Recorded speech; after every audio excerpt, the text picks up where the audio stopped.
Baik. Jazakallah. Bismillahirrahmanirrahim. Assalamualaikum warahmatullahi wabarakatuh. Alhamdulillah rabbil alamin wal aqibatu lil muttaqin wala udwana illa 'alal zalimin wassalatu wassalamu ala nabiyyina Muhammadin wa ala alihi wa sahbihi ajma'in wa ba'd. Allahumma anfa'na bima 'allamtana wa 'allimna ma yanfa'una wa zidna ilma. Allahumma arinal haqqa haqqan warzuqna ittiba'ah wa arinal batila batila warzuqna ijtinabah. Rabbi shrah li sadri wa yassir li amri wahlul 'uqdatam min lisani yafqahu qawli. Masyarul muslimin, para jamaah sekalian, para hadirin, demikian pula para jamaah yang mengikuti dari rumah, yang semoga senantiasa dimuliakan dan dirahmati oleh Allah Subhanahu wa taala. Alhamdulillah, segala puji senantiasa kita panjatkan pada Allah, salawat dan salam senantiasa kita sanjungkan pada Nabi dan Rasul kita Nabi Muhammad sallallahu alaihi wasallam. Alhamdulillah, pada hari ini, hari Selasa 13 Ramadan 1444 Hijriah, Allah mempertemukan kita pada kajian rutin menjelang berbuka puasa bersama, terkhusus untuk yang hadir di tenda Ramadan bersama Islamic Center Dhamma. Para jamaah sekalian, azanillahu wa iyyakum, sebagaimana yang telah dijadwalkan bahwa pada kesempatan kali ini insyaallah taala bersama-sama kita akan mempelajari qiyat ikhlas, ya. Ini tema yang kita share, ya. Qiyat ikhlas. Ini termasuk, ya, dan beberapa tema yang lainnya termasuk masukan dari para jamaah, ya. Sebelum-sebelumnya juga ada. Para jamaah sekalian, azan wa iyyakum, masalah ikhlas ini masalah yang sangat penting bagi kita, ya.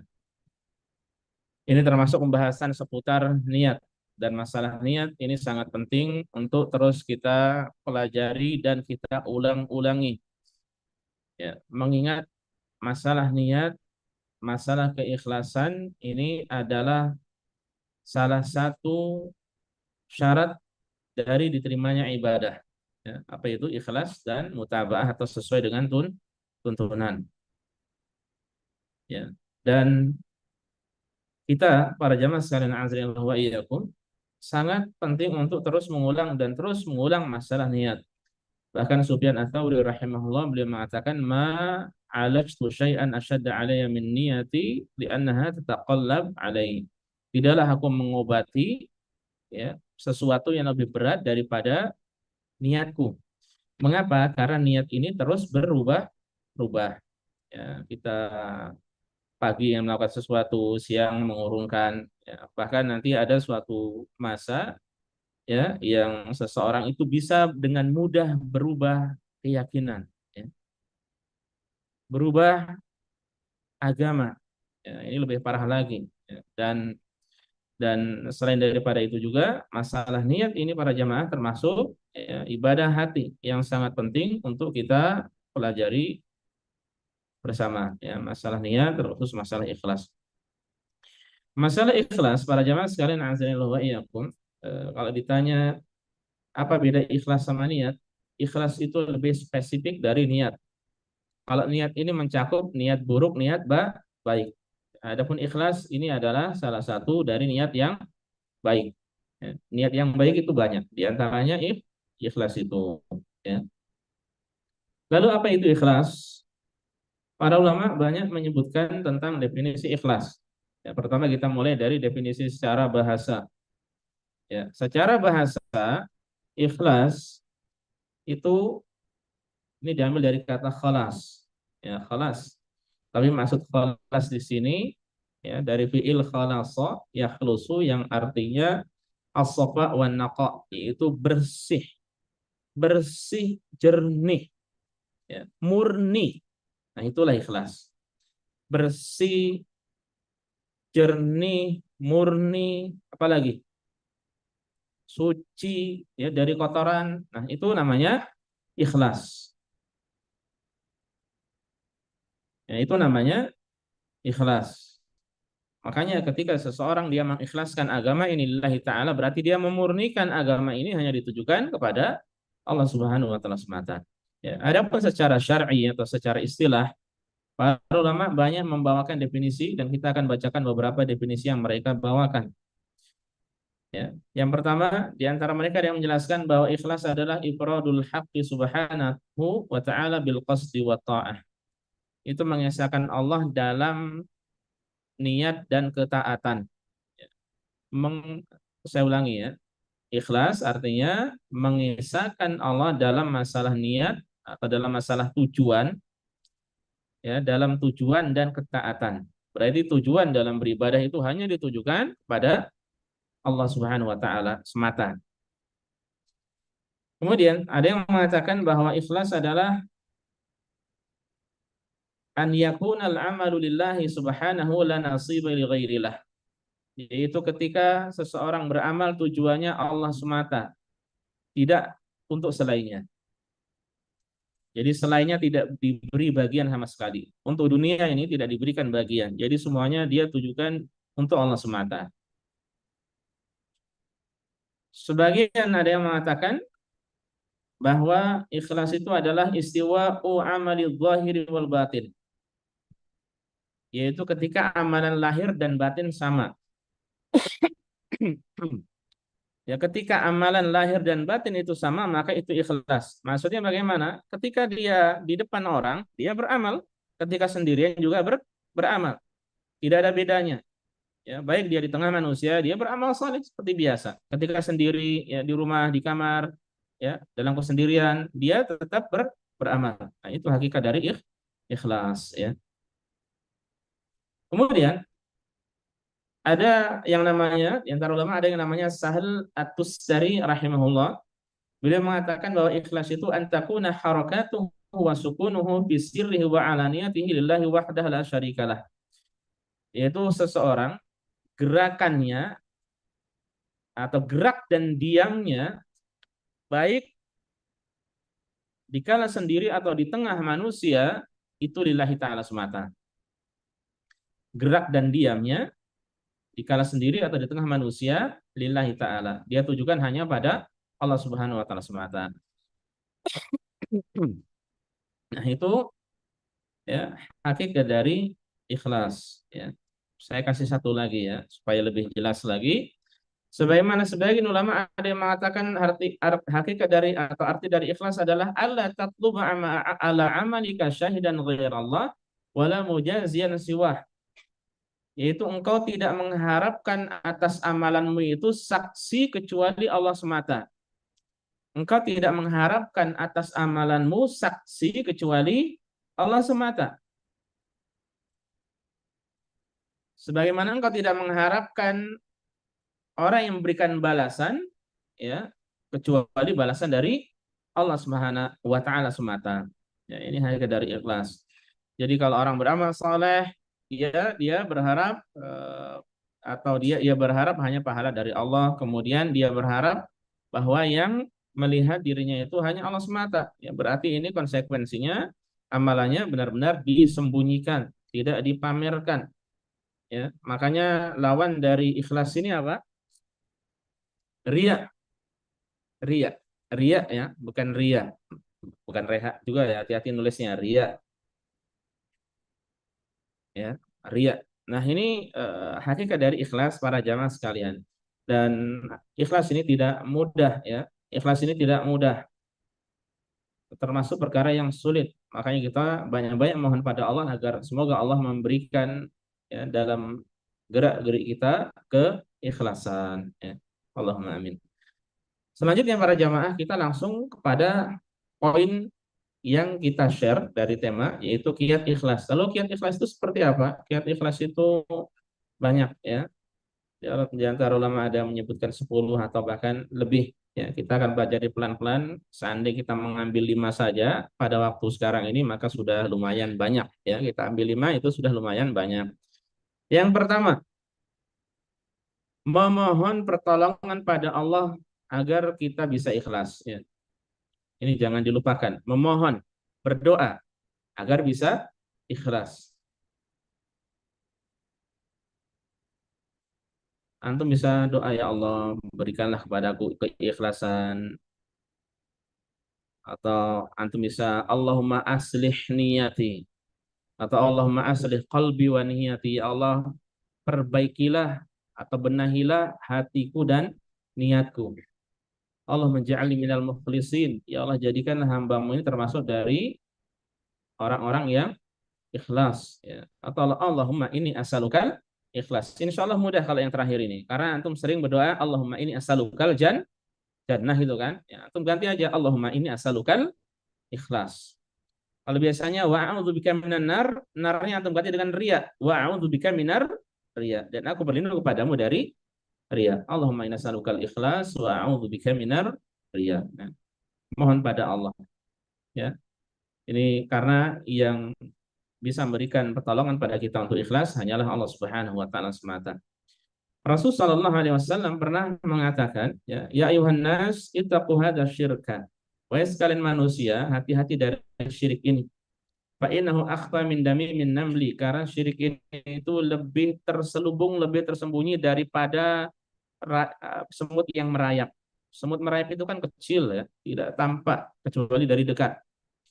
Ya. Makanya kemudian akhirnya para sahabat bertanya, lalu bagaimana solusinya untuk melindungi diri kita darinya, wahai Rasulullah, ya, dari kesyirikan tersebut, ya. Kemudian beliau mengatakan, qulu, ucapkan oleh kalian, Allahumma inna na'udzubika an nusyrika bika syai'an na'lamuhu wa nastaghfiruka lima la na'lamu. Ya Allah, sungguhnya aku berlindung padamu dari berbuat kesyirikan, ya, sementara kami mengetahuinya, dan kami beristighfar padamu, ya, dari yang kami tidak ketahui. Ya. Nah, ini hakikat, ini doa yang pertama, ya, doa intinya memohon pada Allah agar diberikan keikhlasan dan dijauhi dari syirik, ya, terkhusus riya. Kemudian yang kedua, poin yang kedua atau kiat yang kedua para jamaah sekalian azanillahu wa iyyakum. Kiat yang kedua adalah kita menghambakan hati kita dan anggota badan kita lillahi ta'ala semata. Menghambakan atau memperhambakan, ya. Jadi hati kita, anggota tubuh kita, ya, kita yakini, kita tujukan bahwa semuanya adalah milik Allah semata. Makanya kita berusaha untuk memperhambakan anggota tubuh kita, lisan kita, hati kita, ya, lillahi ta'ala semata, tidak kepada selainnya, tidak kepada selainnya, ya. Nah, ini penting. Kalau kita, ya, coba saya tanya, hati kita ini milik siapa? Anggota tubuh kita milik siapa? Milik Allah. Ya, semuanya milik Allah Subhanahu wa taala. Apakah layak ketika kita beribadah kemudian yang kita tuju adalah selain Allah, yang kita harapkan adalah wajah selain Allah? Ya, semestinya kita tujukan lillahi taala semata. Ya, semestinya kita tujukan, ya, hanya Allah Subhanahu wa taala semata. Ya, kalau kita memperhambakan, ya, semua anggota tubuh kita termasuk hati kita lillahi taala, ya, maka insya Allah gerak-gerik kita nanti bisa ikhlas, ya. Menuntut ilmu lillahi ta'ala ikhlas, ya. Demikian pula sholat ikhlas, ya, atau karena Allah. Kemudian berinfak, bersedekah juga lillahi ta'ala, ya. Bukan menuruti hawa nafsu, bukan karena ingin dilihat, bukan karena niat-niat yang buruk, ya. Tapi semuanya serahkan kepada Allah. Semua secara totalitas, ya, kita perhambakan diri kita ini lillahi ta'ala, ya. Para jamaah sekalian azanillahu iyyakum, itu tadi poin yang kedua. Adapun poin yang ketiga, mengenali musuh dari keikhlasan. Mengenali musuh dari keikhlasan. Apa musuh dari keikhlasan? Riya. Ini yang pertama. Yang kedua, ujub. Ya, riya, seperti riya dan ujub. Ya. Sum'ah ini mirip dengan riya, ya. Nah, ini perlu dikenali. Kita perlu belajar. Kita perlu banyak-banyak belajar apa itu riya. Dan insya Allah besok kita belajar kiat selamat dari riya kalau nggak salah, ya. Besok tentang riya, besoknya lagi tentang ujub, ya. Insya Allah taala. Ya. Ini supaya kita tidak keliru. Apalagi sekarang ini kita hidup di tengah sosial media yang mudah memberikan informasi kemana-mana. Di antara kekeliruan, ya, di antara kekeliruan yang dilakukan oleh sebagian dari kaum muslimin berkaitan dengan masalah sosial media itu dijadikan untuk ajang tanda kutip pamer ibadah. Ya, ada ibadah apa saja di share di situ. Ada ibadah apa saja di share, ya. Padahal nasihat ulama, ya, uktum hasanatika kama taktum sayyi'atika. Sembunyikan kebaikan-kebaikanmu sebagaimana engkau menyembunyikan keburukanmu. Ya. Jadi keburukan kita tidak mau diketahui oleh orang lain. Betul tidak? Kita punya aib, punya kekurangan. Atau gigi di depan seandainya ada yang lubang saja, ya dia tidak apa? Ngomongnya supaya tidak kelihatan gitu ya. Berusaha agar orang tidak tahu. Ya. Ini aib kekurangan. Ya, demikian pula untuk masalah ibadah, semestinya pun demikian. Kita sembunyikan, kita tidak perlihatkan.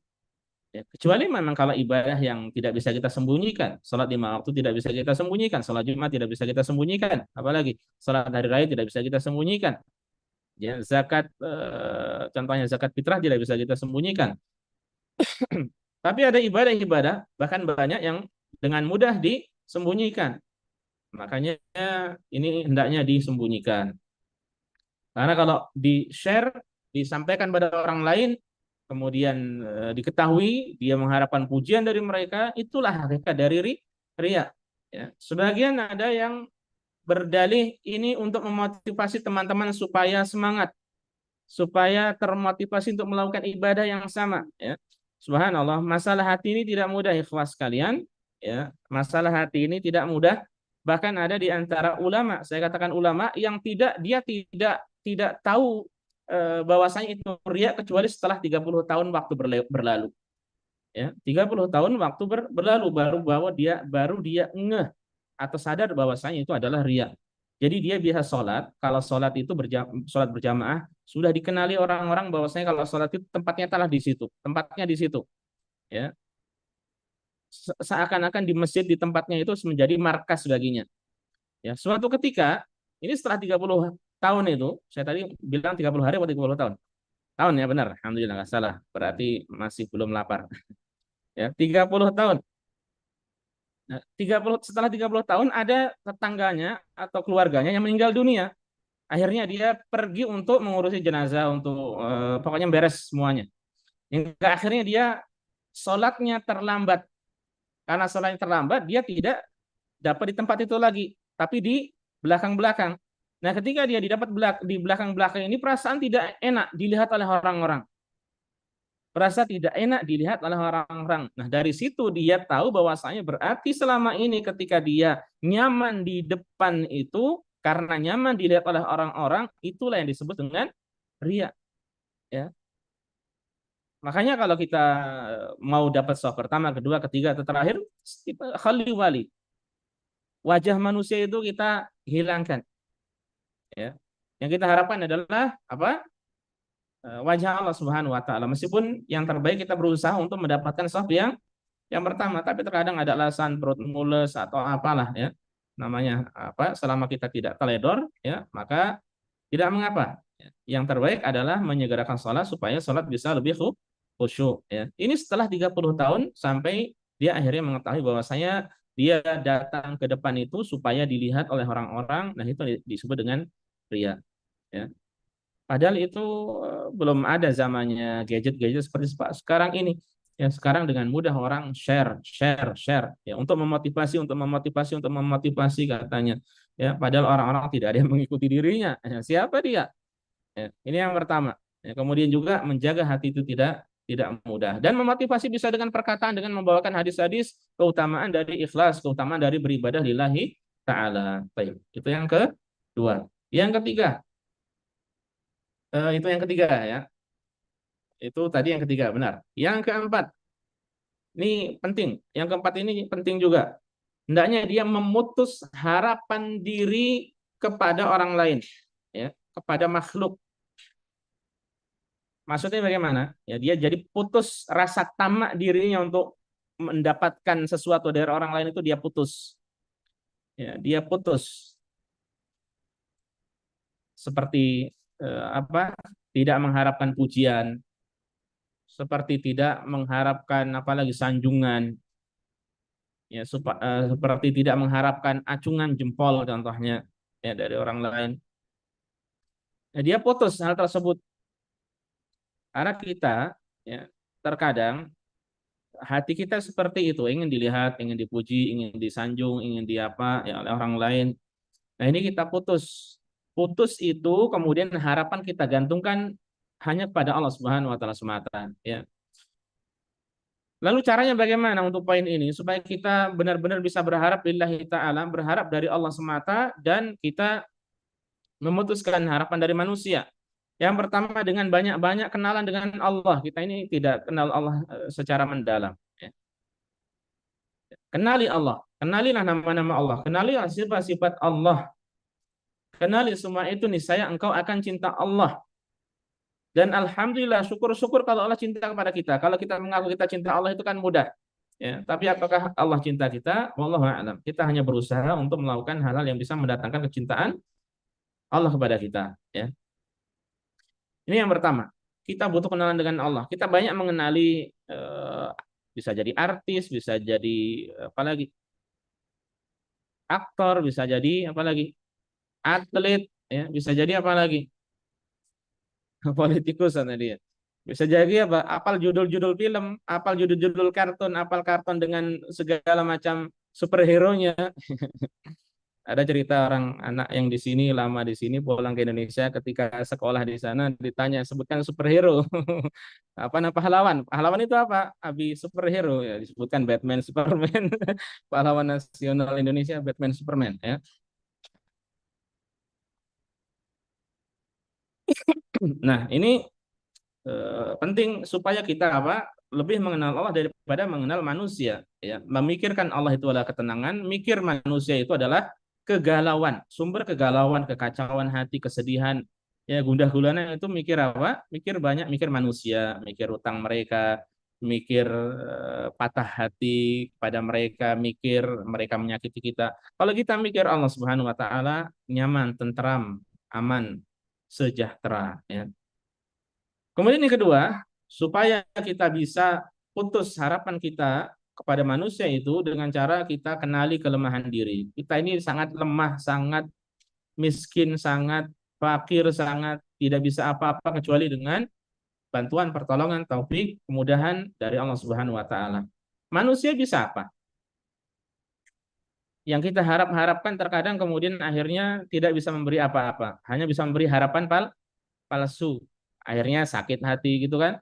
Itu manusia. Kalau kita gantungkan pada Allah Subhanahu wa taala, maka aman ya. Maka aman. Dan mudah kalau kita memohon pada Allah berharap pada Allah Allah tidak memberi pada kita ya. Maka perlu diketahui bahwasanya keputusan Allah itu lebih indah, lebih baik daripada apa yang kita inginkan ya. Ini harus kita yakini. Pilihan Allah itu lebih baik daripada pilihan pilihan kita ya. Kita menginginkan ini, menginginkan itu, Allah belum beri. Ya, ketahuilah pilihan Allah itu lebih baik daripada pilihan pilihan kita. Ya, itu poin yang keempat. Poin yang kelima. Poin yang kelima, para jamaah sekalian, azanillahu wa iyyakum. Mungkin kita cukupkan poin kelima atau keenam nanti perlu dilihat ya. Merahasiakan dan menyembunyikan amalan. Nah, coba kita belajar menyembunyikan dan merahasiakan amalan. Ya, jadi kita jangan membiasakan amalan itu diperlihatkan kepada orang lain. Ya, dikit-dikit lapor ke sosial media, dikit-dikit lapor sosial media. Mau salat tarawih nih, sudah selesai salat tarawih nih, mau tilawah nih, selesai tilawah nih, mau tadarus nih, selesai tadarus nih, mau salat subuh guys, selesai salat subuh guys, dan sebagainya. Dilaporkan semuanya ke sosial media. Bahkan ada banyak orang tua yang mengajari anak-anaknya seperti itu. Anak-anak kecil sudah pandai, hai guys gitu ya. Fasih banget sepertinya. Ya. Padahal amalan yang akan Allah terima adalah amalan yang ikhlas, dan kiat untuk ikhlas adalah dengan menyembunyikan amalan. Makanya kita tahu di sini sir atau rahasia dari salat-salat sunnah yang dilakukan oleh Rasulullah SAW, salat-salat sunnah ya, yang beliau lakukan adalah di rumah. Ya, salat-salat sunnah rawatib. Ya, beliau lakukan di mana? Di rumah. Dan Rasul mengatakan afdhalus salatil mar'i fi baitihi illal maktubah. Sebaik-baik salat seseorang adalah di rumahnya kecuali salat wajib. Makanya setelah seorang selesai salat di masjid, ya, dia setelah yang terbaik dia kan dilarang menyambung dengan sholat selanjutnya, ya tidak?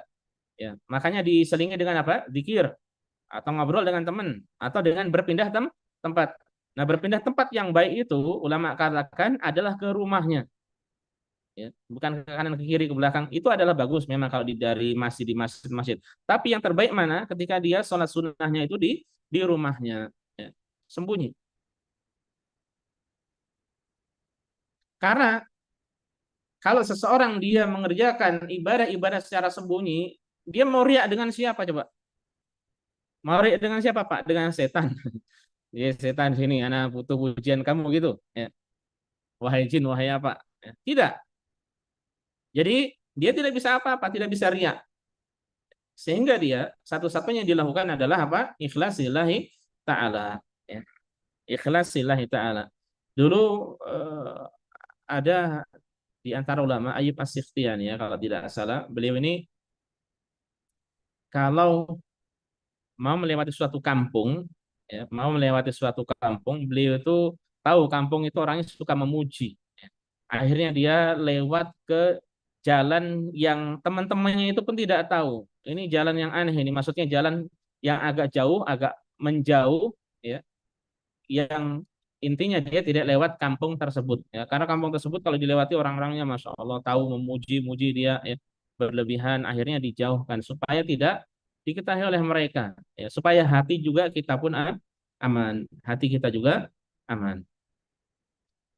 Kemudian para jamaah sekalian azanillahu wa iyyakum.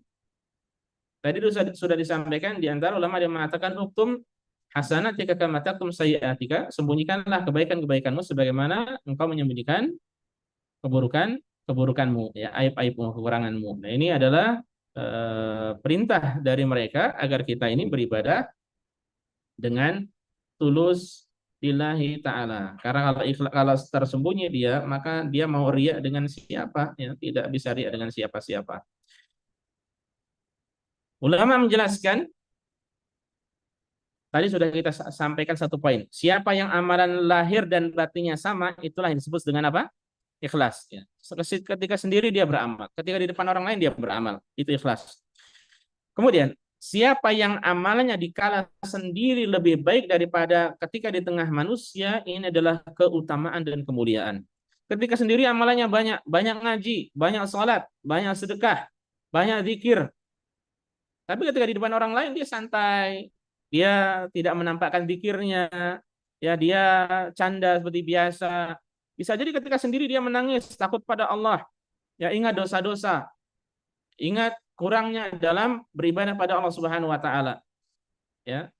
Tapi ketika sendiri dia langsung berduaan dengan Allah Subhanahu wa taala. Kalau kita sekarang berduaan dengan siapa? Hah? Dengan siapa atau dengan apa? Ya, HP ini masalah besar. Ya, makanya termasuk masalah datangnya ria itu dari HP ini. Makanya ikhlas sekalian kita banyak-banyak mohon perlindungan, mohon pertolongan pada Allah agar diberikan keikhlasan. Itu kalau amalan ketika sendiri lebih banyak daripada di tengah manusia. Kemudian yang ketiga, sebaliknya, siapa yang di tengah manusianya amalannya lebih banyak daripada di kala sendiri, ya maka ini hati-hati. Maka ini hati-hati. Jangan sampai yang mendorongnya untuk bersemangat beramal di tengah manusia itu adalah karena mengharapkan pujian dari mereka, sanjungan dari mereka. Ketika dia mengharapkan hal tersebut, maka itulah yang disebut dengan ria, ya, tidak ikhlas berarti. Tapi terkadang orang ada yang beramal di tengah manusia itu lebih semangat karena apa? Karena banyak orang, ya. Banyak orang dia semangat bareng-bareng. Dan ini manusia, insya Allah tidak mengapa. Karena kita pun dalam beragama, ya, dalam beragama kita senang ketika bareng-bareng, ketika banyak teman yang seakidah, ya tidak. Ketika kita bertemu dengan sesama muslim, banyak muslim, kita semangat, senang, ya. Ketika orang bertemu dengan orang yang seakidah, ya, kita senang. Ketika kita bertemu dengan orang yang seide, kita senang, kita semangat. Ya, kita mau keluar jauh, pergi mau kemana Mas? Mau sholat Jumat. Saya juga mau sholat Jumat. Ayo. Oh, jadi tambah semangat. Biasa, wajar. Mau kemana Mas? Sore-sore. Mau ke tenda buka puasa bersama. Ayo bareng-bareng. Ya, lebih semangat. Dia tidak. Awalnya mungkin malas-malesan sendiri, panas, baru pulang kerja, capek, belum sempat tidur, ya gaji belum turun lagi. Sudah tanggal berapa ini? Oh, sudah berarti ya. Ya, habis diomelin istrinya lagi mungkin. Di Indonesia ngomel-ngomel istrinya. Nah, ketika ketemu temennya, mau kemana Mas? Ke kajian supaya hati tenang. Wow, semangat, ayo, masya Allah. Ya. Nah, ini tidak mengapa kalau seperti ini tidak termasuk dari bagian apa ria. Masalahnya ketika dia semangatnya itu karena ingin dilihat oleh orang orang lain, ya. Berdiri sholatnya diperbagus, bacaannya diperbagus, sujudnya diperlama, rukuknya diperlama, ya, zikirnya dikeraskan, subhanallah, Allahu Akbar, la ilaha illallah, dan seterusnya. Nah, ini yang menjadi masalah. Ya. Poin keberapa tadi? Kelima. Keenam, keenam. Ini terakhirlah, enam saja. Yang keenam para jamaah sekalian, azanillahu wa iyyakum, adalah butuh kesungguhan. Butuh kesungguhan. Seseorang yang pengen bisa ikhlas dalam beribadah itu butuh kesungguhan. Butuh perjuangan. Butuh keseriusan. Bukan main-main, ya. Tidak. Allah mengatakan walladzina jahadu fina lanahdiyannahum subulana. Dan orang-orang yang bersungguh-sungguh untuk menggapai jalan hidayah kami, maka kami akan berikan jalan hidayah pada mereka. Ya, Allah gantungkan hidayah tersebut dengan kesungguhan. Dan ketika ada seorang yang bersungguh-sungguh, maka Allah akan memenuhi janjinya insya Allah. Ya, ini adalah janji Allah. Siapa yang bersungguh-sungguh ingin ikhlas, siapa yang bersungguh-sungguh ingin beramal soleh yang banyak, siapa yang bersungguh-sungguh ingin mengkhatamkan Al-Quran di bulan Ramadan tahun ini sekali saja atau bahkan lebih, siapa yang bersungguh-sungguh ingin berbagi buka puasa bersama di tenda Ramadan kita di sini contohnya. Siapa yang bersungguh-sungguh ingin melakukan amal saleh apa saja, maka Allah akan mudahkan insya Allah. Ya, termasuk ikhlas di sini, ya ini butuh kesungguhan. Ya. Makanya para jamaah, siapa dari kita yang ingin ikhlas, ya maka kita ya hendaknya bersungguh-sungguh untuk bisa ikhlas. Ya. Dan terus belajar supaya dia bisa ikhlas dan terus dia perhatikan hatinya, dia awasi hatinya, ya, dia introspeksi hatinya, dia evaluasi hatinya, apakah selama ini beribadah ini lillahi taala atau tidak. Ya, makanya ya poin ini yang terakhir ini termasuk poin yang sangat penting sekali yang mengingat orang yang bersungguh-sungguh insya Allah Allah akan balas usahanya tersebut. Pada jamaah sekalian, ya, ini 6 ya. 6 poin yang bisa kita sampaikan pada kesempatan yang singkat kali ini, ya, kiat ikhlas, ya. Semoga Allah Subhanahu wa taala memberikan pertolongan pada kita, memberi taufik kepada kita untuk bisa ikhlas dalam puasa kita, salat malam kita, ya, salat atau ibadah-ibadah kita yang lainnya. Allahumma amin. Ini saja yang bisa disampaikan pada kesempatan kali ini para jamaah, semoga bermanfaat. Kita tutup dengan kafatul majelis. Subhanakallah bihamdika asyhadu an la ilaha illa anta astaghfiruka wa atubu ilaika. Assalamualaikum warahmatullahi wabarakatuh.